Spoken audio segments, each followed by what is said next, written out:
دنيا بطمة تستفز متابعيها من جديد، والجمهور يعلق: عارفين حقيقتك. أولاً، وقبل المشاهدة، فيرجى الإعجاب بهذا الفيديو بكل ثقة وكأنها ملكة جمال الكون. ودون العودة إلى حقيقة خلقتها قبل الشهرة، عادت الفنانة المغربية دنيا بطمة لتستفز رواد التواصل الاجتماعي بحديثها عن جمالها وقوامها المصطنع.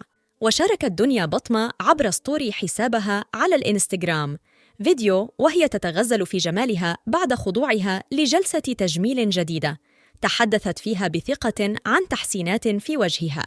هذا الإعلان الواضح أثار تفاعلاً حاداً من المتابعين الذين يعبرون عن تباين آرائهم حيال هذه التغييرات. ما يثير التساؤل هو التضارب في تصريحات بطمة، حيث كانت قد شاركت سابقاً قصصها مع إجراءات التجميل، مشيرة إلى عدم ارتياحها بمظهرها السابق.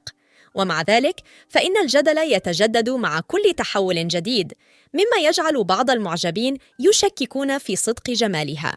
ورداً على التغزل في جسمها، قال أحدهم: ما عرفتش نضحك ولا نبكي. فيما قالت أخرى: دنيا بطمة رسمياً مريضة براسها. مرض دنيا بطمة أنساها حقيقتها وجعلها تصدق جمالها المصطنع، لكن التاريخ والتوثيقات تكذب تغزل الفنانة المغربية دنيا بطمة في نفسها.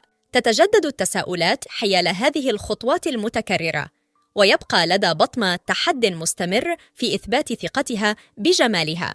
وفي ظل هذا التوتر بين التأكيد والتساؤل، تترك بطمة للجمهور الحرية في تقييم جمالها بما يتناسب مع تطلعاتهم وتفضيلاتهم الشخصية. يظل السائلون حول هذا الموضوع محايدين بين التحفظ والإعجاب، وهكذا يستمر جدل جمال دنيا بطمة في لفت أنظار الجمهور وتسليط الضوء على ملامحها المتغيرة.